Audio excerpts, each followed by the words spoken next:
Makapuso ning bag-ong tuig kami din sa GMA Network mo lig-on sa among panaad sa paghatod sa labing gikinahanglan nga mga impormasyon sa atong mga komunidad. Mas gipalapdan pa ang atong pagpanerbisyo sa atong mga kapuso pinaagi sa GMA Integrated News. Ug laumi ninyo mga kapuso nga magpadayon ang among paghatod og serbisyong totoo ilabi na dinhi sa GMA Regional TV ug GMA Integrated News. Busa, let's watch this. Gipaabot nga padayong hatod ug mas gipaligbo, mas komprehensibo ug mas detalyadong pagbalita, mapa TV, radyo ug online ang news authorities sa mga Filipino, ang GMA Integrated News.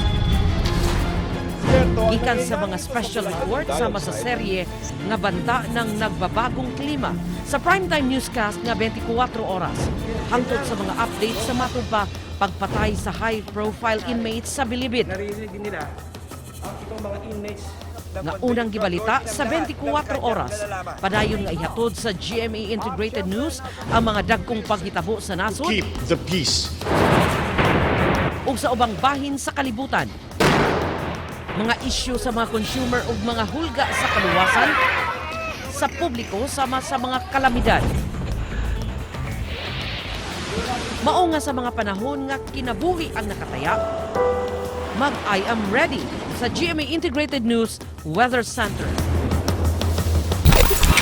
Daliwa sa pagkuyanap sa disinformation o misinformation tumong sa GMA Integrated News nga suklian kini pinaagi sa facts-based news o masaligan nga public service. Pinaagi kini sa kapin 60 ka news teams, kapin sa 60 ka news stringers sa nasod ug abroad.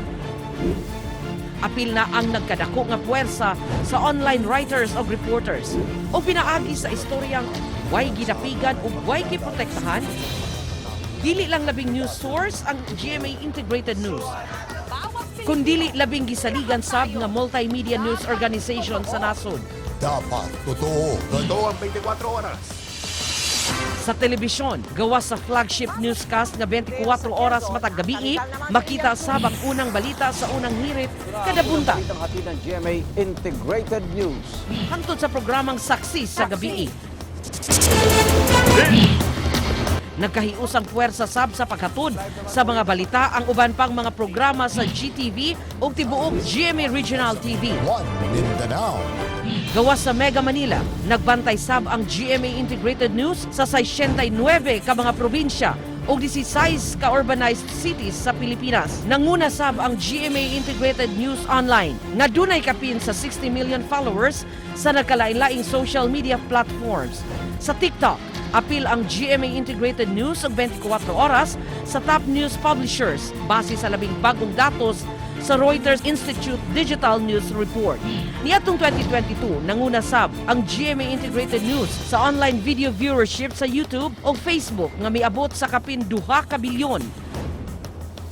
Sa ikawalo sab nga dapit isip most followed news publishers ang GMA Integrated News sa Asia Pacific nga dunay 1.5 million followers ug giila sab isip usa ka top publishers worldwide. Sa kinatibukan, dunay kapin 5 billion views na sa nagkadaiyang social media platforms ang GMA Integrated News. Samtang sa radyo, padayon nga maghatod ug preskong mga balita ug impormasyon ang flagship AM station sa GMA Network nga DZWB o mga super radio stations. Radyo na, TV pa. Gumikan kay makita sab ang pipila ka mga programa sa DZWB sa GTV. Mga init nga balita sa probinsya sab ang ihatod sa unom ka mga super radio stations sa pipila ka bahin sa nasod. Ang super radio DZWB naghimo sab og nagkadaiyang special coverage taliwa sa nagkadaiyang kalamidad sama sa Baguio.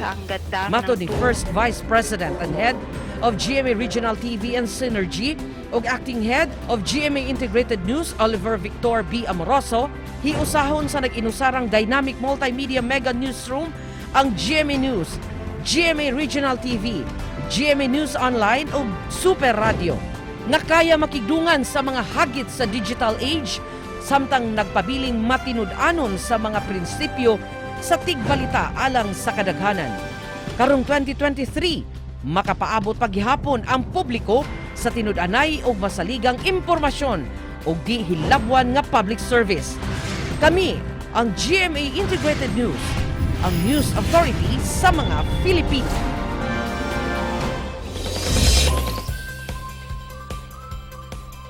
But of course, partner, gawa sa atong pag-reaffirm sa atong commitment sa pangalagad. Pag kinahanglan sa tanong sa abag sa atong society, sa atong katiling batch, kung doon na sa mga impormasyon, partner.